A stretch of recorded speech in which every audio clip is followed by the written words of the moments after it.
बिस्मिल्लाहिर्रहमानिर्रहीम। अस्सलाम वालेकुम स्टूडेंट्स, उम्मीद करता हूँ आप लोग सब ठीक ठाक होंगे, खैरियत से होंगे। चलें स्टूडेंट्स, अब चैप्टर नंबर 19 स्टार्ट कर रहे हैं आज। उम्मीद करता हूँ कि आप लोगों ने इससे प्रीवियस चैप्टर नंबर 18 अच्छे से सीखा होगा, समझा होगा। क्विज भी आप लोगों ने अच्छे से दिए होंगे, क्विज टेस्ट हुआ था, ठीक है ना। चलें स्टूडेंट्स, अब चैप्टर नंबर 3 जो कि मेट्रिक क्लास का 3 चैप्टर कहलाता है, उसमें क्या है, मेट्राइसिस एंड डिटर्मिनेंट। अब ये मेट्राइसिस और डिटर्मिनेंट है। आज से पहले आप लोगों ने 9th क्लास तक मैट्रिक्स के हवाले से कुछ नहीं पढ़ा, मतलब समझो कि आप लोगों के लिए ये न्यू है। अब मैट्रिक्स होता क्या है वैसे? मैट्रिक्स वैसे ये भी एक मैथमेटिक्स की एक, मतलब समझो कि एक ब्रांच है। तो इसमें ज़्यादातर हमारे पास जो अलजेब्रा की इक्वेशंस होती है ना, अलजेब्रा की इक्वेशन होते हैं, ज़्यादातर उसको यूज़ किया जाता है। मतलब ये इंजीनियरिंग में, बिजनेस में वहाँ पे यूज़ किया जाता है कि अलजेब्रा की इक्वेशन जैसे हमारे पास होता है, क्वाड्रेटिक इक्वेशन थी या कोई लीनियर इक्वेशन होती हैं, तो उनको सोल्व किया जाता है बाय मैट्रिक्स मेथड से भी सोल्व किया जाता है। बहुत मतलब ज़्यादातर ये आप यूनिवर्सिटीज़ में या इंजीनियरिंग फील्ड में जाकर जाओगे आप, फिजिक्स में तो कंप्यूटर साइंस में, मतलब बहुत यूज़ होता है इस मैट्रिक्स का, ठीक है। फिलहाल तो यहाँ पे बेसिक है चीज़ें हैं इसके हवाले से, तो आज वो पढ़ रहे हैं। अब सबसे पहले क्या है, मैट्रिक्स इंट्रोड्यूस किसने करा था? मैट्रिक्स इंट्रोड्यूस कराया था ऑथर केले ने। अब ये क्या होता है, 1821 से लेके 1895, मतलब इन्हीं के बीच में इसने क्या किया था, मैट्रिक्स को इंट्रोड्यूस कराया था, ठीक है। अब मैट्रिक्स होता क्या है? मैट्रिक्स क्या है, चले यहाँ पे मैं डेफिनेशन लिखता हूँ। A matrix is a rectangular, a matrix is a rectangular array of elements, ठीक है। मैट्रिक्स क्या है, एक एलिमेंट्स का मतलब रेक्टेंगुलर अरे होता है। अब यहाँ पे हम क्या कह सकते हैं, और मैट्रिक्स को matrix denoted by capital letter, ठीक है। मैट्रिक्स को हम डिनोट किससे करेंगे? कैपिटल लेटर से, ठीक है।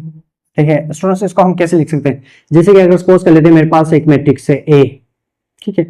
अब यहाँ पे मैं मैट्रिक्स लिखना चाह रहा हूँ, जैसे सपोज कर लेते हैं मैं कहता हूँ ये एलिमेंट्स है 1 2 3 4 5 6 7 8 9, ठीक है। ये क्या आ गया हमारे पास, एक मैट्रिक्स बच गया ए। ये क्या हो गया हमारे पास, मैट्रिक्स हो गया 1 2 3 4 5 6 7 8। मतलब इस तरीके से हर एक एलिमेंट्स को कोई कॉमन ही देंगे, स्पेस देके इस समझो कि एक लार्ज ब्रैकेट में लिखा जाता है। ये रेक्टेंगुलर बन गया, मतलब रेक्टेंगुलर शेप बन गई, ठीक है ना।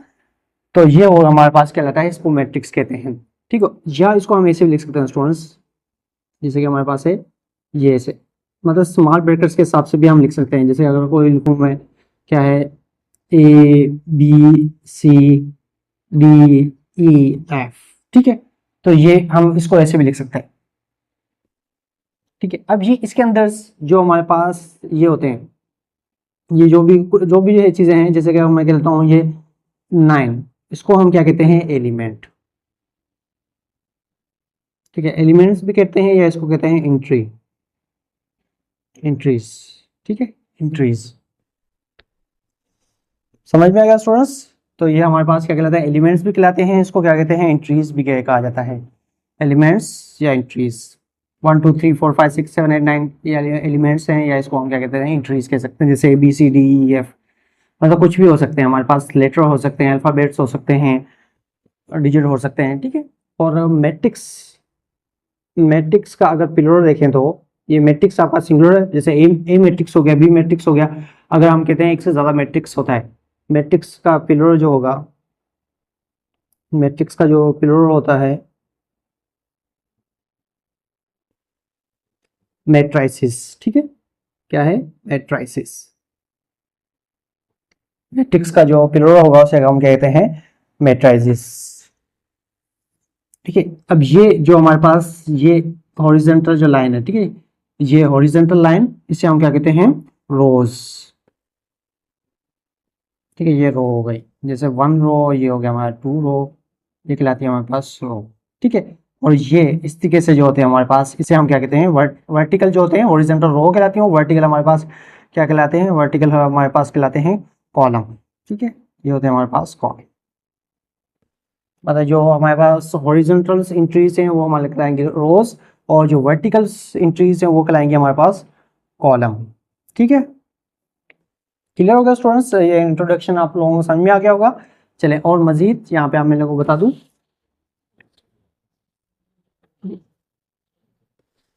अब यहाँ पे क्या है, ऑर्डर ऑर्डर ऑर्डर या साइज ऑफ मैट्रिक्स। ऑर्डर या साइज ऑफ मैट्रिक्स का हमें कैसे पता चलेगा कि कितना साइज है इसका या इसके ऑर्डर कैसे हैं? ये क्या होता है, इसको क्या कहेंगे, it depends on rows and columns. Order या साइज ऑफ मैट्रिक्स डिपेंड करता है हमारे पास रोज और कॉलम। हम ये भी वहाँ पे देखेंगे 10 एलिमेंट है 20 एलिमेंट्स है, ये नहीं, हमें उससे पता चलेगा कि इसके रोज, इसमें रोज कितनी है, इसके अंदर कॉलम्स कितने हैं, वो हमारे पास कहलाते हैं ऑर्डर्स। जैसे अगर मैं कहूँ कि यहाँ पे रोज को मैं रिप्रेजेंट कर लेता हूँ एम से और कॉलम्स को रिप्रेजेंट कर लेता हूँ एन से, तो आगे से पूछा जाए कि हमारे पास इसको हम कैसे पढ़ेंगे, तो इसको ऑर्डर या साइज कैसे पढ़ेंगे, एम एन, मतलब रोज और कॉलम्स। इसको रीड हम ऐसे करेंगे, read has m by n. ठीक है, मतलब रोज, एम मतलब रोज, एन मतलब कॉलम्स। जैसे कि 3/2, जहाँ पे लिखा हुआ 3/2, इसको हम कैसे पढ़ेंगे 3/2, इसको 3 × 2 नहीं पढ़ेंगे, इसको पढ़ेंगे 3/2, मतलब 3 इसके अंदर क्या है, रोज है, मतलब फर्स्ट जो आपका एलिमेंट्स होगा रोज, और इसके अंदर क्या है 2 क्या है कॉलम्स, 2 रोज है 2 कॉलम्स है। अब इसको हम कैसे लिखेंगे, जैसे कि मैं अगर बुलाऊं एक मैट्रिक्स बना रहा हूँ, ए मैट्रिक्स है, मेरे इसके अंदर रोज कितनी है, रोज कितनी है 3 है, तो रोज में ऐसे जैसे कोई भी एलिमेंट लिख लेता हूँ मैं 1 2 3 4 5 6। अब देखें स्टूडेंट्स, इसमें रो 1 2 और ये हो गया हमारे पास 3, और कॉलम कितने होंगे, 2 कॉलम होंगे, तो ये हो गया 1 और ये हो गया हमारे पास 2, 2 रोज 2 कॉलम्स। इसको हम ऐसे लिख सकते हैं या ऐसे भी लिख सकते हैं, जैसे अगर मैं बी मैट्रिक्स बनाऊं ऐसे, ठीक है, A B C D E F, ठीक है, तो मैं इसको ऐसे भी लिख सकता हूँ। तो ये हो गया हमारे पास ऑर्डर या साइज ऑफ मैट्रिक्स। ठीक है स्टूडेंट्स, क्लियर हो गया? चलिए अब उसके बाद आता है इक्वलिटी ऑफ मैट्रिक्स। अब क्या है, इक्वलिटी ऑफ मैट्रिसेस।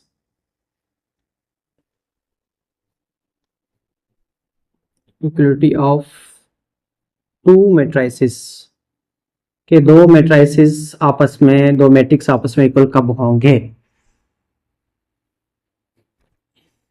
इसमें क्या कर रहे हैं, 2 शर्तें, हैविंग सेम ऑर्डर, क्या हो हमारे पास, सेम ऑर्डर हो, इक्वलिटी ऑफ 2 मैट्रिक्स में ऑर्डर क्या हो, सेम हो, एंड इसके साथ साथ क्या है, and also corresponding element are corresponding elements are equal. क्या हो, साथ ही साथ क्या हो हमारे पास कि इसमें सेम ऑर्डर हो, मतलब एक मैट्रिक्स है, अगर 1/1 का है या 2/2 का है या 3/2 का है, तो सेकंड आपका एलिमेंट्स भी वो भी इतने ही ऑर्डर का होना चाहिए। सिर्फ ये नहीं है, ऑर्डर सेम से हम एलिमेंट सेम नहीं कह सकते। जैसे कि अगर मैं कहता हूँ, मैं 2 मैट्रिक्स बना रहा हूँ, ए उसके अंदर एलिमेंट्स हैं मेरे पास, कहता हूँ 1 2 3 4, ठीक है, और बी मैट्रिक्स है मेरे पास जिसके अंदर एलिमेंट्स हैं 3 2 1 4, ठीक है, और मेरे पास सी मैट्रिक्स है जिसके अंदर एलिमेंट्स हैं 1 2 3 4, ठीक। अब मैंने 3 मैट्रिक्स बनाया स्टूडेंट्स। अब देखिए ऑर्डर का देखा जाए तो ये क्या है, 2/2, 2 रोज 2 कॉलम्स, 2/2, ये भी 2/2।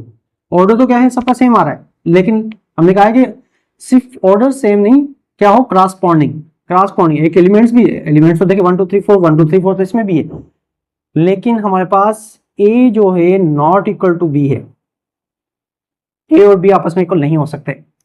1 इसमें 1 है, इसमें 1 है, लेकिन क्रॉसपॉन्डिंग का मतलब है सेम पोजीशन पे। फर्स्ट रो फर्स्ट कॉलम में हमारे पास यहाँ पे क्या आ रहा है, फर्स्ट रो फर्स्ट कॉलम में हमारे पास यहाँ पे 1 आ रहा है, यहाँ पे क्या आ रहा है 3 आ रहा है। तो 1 और 3 आपस में बराबर हो सकते हैं? नहीं हो सकते। 2 2 हो सकता है, 3 1 के नहीं हो सकता, 4 4 हो सकता है। इसका मतलब हर एलिमेंट्स क्या होना है, क्रॉसपॉन्डिंग एलिमेंट्स आर इक्वल है, मतलब क्रॉसपॉन्डिंग एलिमेंट्स भी आपके क्या होने चाहिए, इक्वल होने चाहिए। चलिए अगर मैं बात करूँ ए और सी की, तो ए और सी आपस में क्या है, इक्वल है। इसको लिखेंगे ऐसे हम, ए और सी आपस में क्या है, इक्वल। मतलब सिंबल के जरिए हम इसको ऐसे रिप्रेजेंट कर सकते हैं कि ए इक्वल टू क्या है, सी है। क्यों? ऑर्डर सेम है, 2/2, ये भी 2/2 है। अब इसमें देखें 1 1 के, 2 2 के, 3 3 के, 4 4 के। इसका मतलब हर क्रॉसपॉन्डिंग एलिमेंट्स भी क्या होने चाहिए, आपस में इक्वल हो चाहिए, तभी हम कह सकते हैं कि इक्वलिटी ऑफ टू मैट्रिसेस। ठीक है स्टूडेंट्स, तो यही हो गया हमारे पास इक्वलिटी ऑफ टू मैट्रिसेस।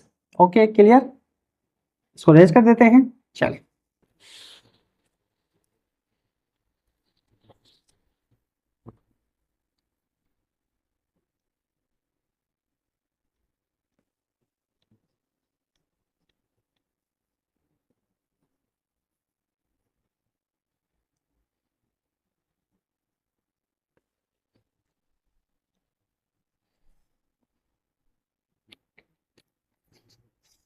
चलिए स्टूडेंट्स, यहाँ पे हम पढ़ रहे हैं टाइप्स ऑफ मैट्रिसेस। ठीक है, अब टाइप्स ऑफ मैट्रिसेस सबसे पहले है हमारे पास यहाँ पे रो मैट्रिक्स। रो मैट्रिक्स, अब रो मैट्रिक्स क्या, तो ये बहुत इंपॉर्टेंट है स्टूडेंट। टाइप ऑफ मैट्रिक्स आप लोगों को ये ज्यादा आपके पास एग्जाम में ज्यादा यही चीजें आती हैं। अगर आप लोगों ने टाइप्स ऑफ मैट्रिक्स पता होगा तो आगे वाले एक्सरसाइज आप आसानी से कर सकते हो। ठीक है ना, एमसीक्यूज में ज्यादातर आपके पास ऑब्जेक्टिव टाइप में ज्यादा इसी हवाले से आते हैं, इनकी टाइप्स के हवाले से ज्यादा होता है। Matrix, matrix, matrix having only one row, मतलब ऐसा मैट्रिक्स जिसके अंदर सिर्फ एक row, matrix having only one row is called row matrix. ठीक है, जैसे कि अगर एग्जांपल में लिखूं मैं कि मेरे पास ये मैट्रिक्स है ए, जिसका अंदर एलिमेंट्स है समझो कि ए, ठीक है, और दूसरा मैं मैट्रिक्स ले रहा हूँ, जैसे हमेशा रिप्रेजेंट है हम कैपिटल लेटर से। ठीक है, जैसे मैं यहाँ पे ले रहा हूँ कि 1 2, ठीक है, ठीक है। अब देखें इसमें 1 रो 1 कॉलम, कॉलम से हमें कोई लेना है, रो सिर्फ क्या होनी चाहिए, एक होनी चाहिए, एक ही रो है। इसमें भी क्या है, एक ही रो है। कॉलम हमारे पास दो हैं लेकिन रो क्या है, एक ही है। तो ऐसे मैट्रिक्स को हम क्या कहेंगे, रो मैट्रिक्स। भले आपकी कॉलम 4 हो, 5 हो, 6 हो, 7 हो, इससे कोई लेना देना नहीं। ठीक है, तो ये हो गया हमारे पास क्या है, रो मैट्रिक्स। अगर आते हैं हम कॉलम मैट्रिक्स के हवाले से स्टूडेंट्स, तो ये आप लोगों को खुद ही पता चल गया होगा कि रो मैट्रिक्स के बाद अगर कॉलम मैट्रिक्स की बात आ रही है तो हम कह सकते हैं matrix, matrix, matrix having only, क्या होगा, ओनली वन कॉलम। जी बिल्कुल, इसमें क्या होगा, हमारे पास एक ही कॉलम होगा। जैसे कि अगर मैं एग्जांपल में लिखूं कि हमारे पास है एक मैट्रिक्स ए है, मैट्रिक्स इसके अंदर हमारे पास क्या है 2 3 4, ठीक है। बी मैट्रिक्स है, इसके अंदर एलिमेंट्स है सी।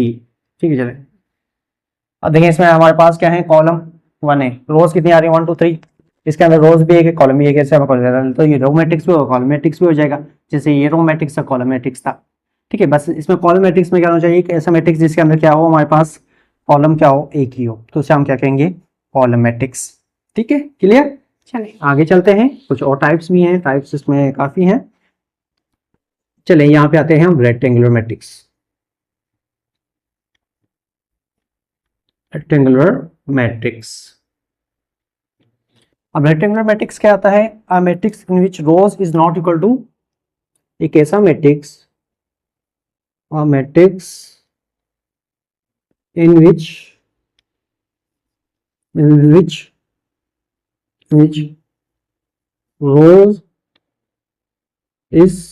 rows is not equal to columns। क्या है, a matrix in which rows is not equal to columns, मतलब जिसके अंदर एक ऐसा मैट्रिक्स जिसके अंदर number of rows not equal to number of columns, in which, चलिए ऐसे कर लेते हैं, इन विच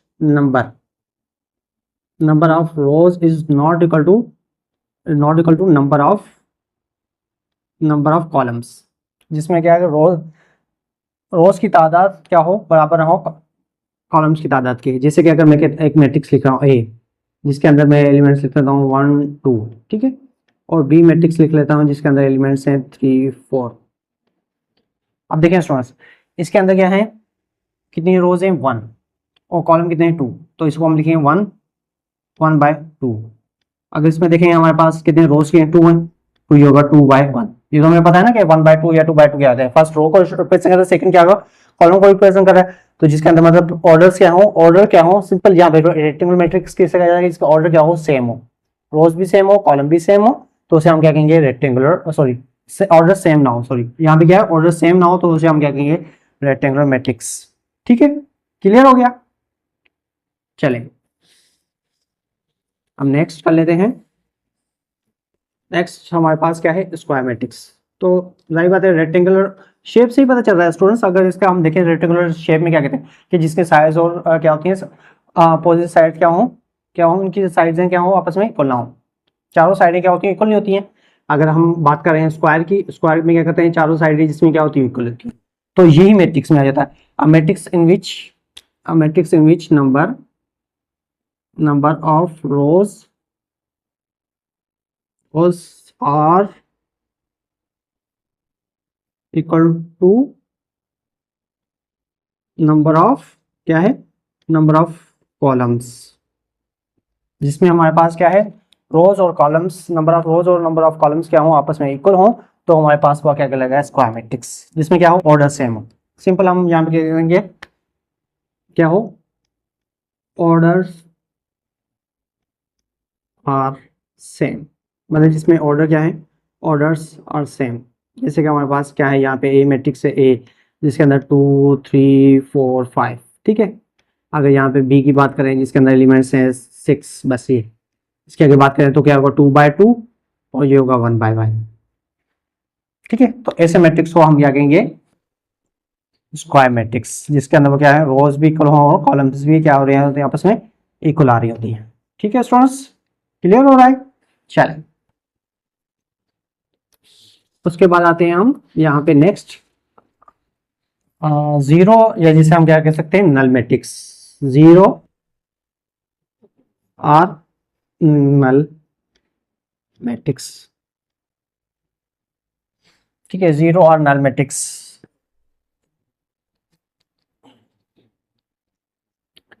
तो यहां पे लिख देंगे अ मैट्रिक्स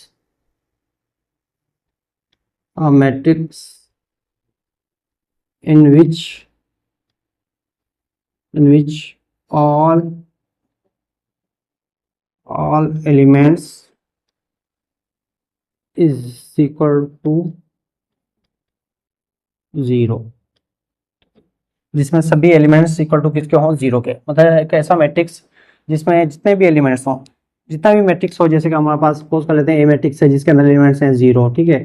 हमारे पास बी मैट्रिक्स है इसके अंदर एलिमेंट हैं 0, हमारे पास सी मैट्रिक्स है इसके अंदर एलिमेंट्स भी क्या है 0, तो मतलब सभी एलिमेंट्स क्या हो 0 हो, तो उसे हम क्या कहते हैं स्टूडेंट्स, क्या होगा वो हमारे पास 0, या जिसे हम क्या कह सकते हैं नल मैट्रिक्स। ठीक है, अब जैसे सेट में तो हमारे पास नल मैट्रिक्स होता था पता है, जिसमें कहते थे एलिमेंट्स भी कुछ नहीं होते थे, लेकिन नल मैट्रिक्स या जीरो मैट्रिक्स हम उसे कहेंगे जिसके अंदर क्या हो एलिमेंट्स हो लेकिन क्या हो 0। हम मैट्रिक्स के अंदर क्यों मैट्रिक्स का मतलब है कि इसके अंदर कोई ना कोई एलिमेंट्स हो, अगर कोई भी एलिमेंट्स नहीं है वो मैट्रिक्स ही नहीं है मतलब, ठीक है। तो चाहे वो 0 ही क्यों ना, तो वो भी आपका क्या कहलाएगा मैट्रिक्स कहलाएगा। ठीक है स्टूडेंट्स, तो आज हम सिर्फ यहीं तक पढ़ते हैं, क्योंकि ज़्यादा अगर हम एक ही में करें तो बहुत ज़्यादा लेंदी वीडियो हो जाएगी, लेंदी लेक्चर हो जाएगा, आप लोगों के लिए थोड़ा बोरिंग हो जाएगा, इसलिए मैं यहाँ पे इसके हाफ जो टाइप्स है मैंने आज पढ़ा दिए, बाकी जो रिमेनिंग जो टाइप्स हैं इसकी वो इंशाल्लाह मैं नेक्स्ट लेक्चर में आप लोगों को बताऊंगा। ठीक है, उम्मीद करता हूँ कि आज यहाँ तक आप लोगों को बात अच्छे से समझ में आ गई होगी। चलिए स्टूडेंट्स, अब मिलते हैं नेक्स्ट लेक्चर में, तब तक ख्याल रखिएगा। ओके स्टूडेंट्स, अल्लाह हाफिज़।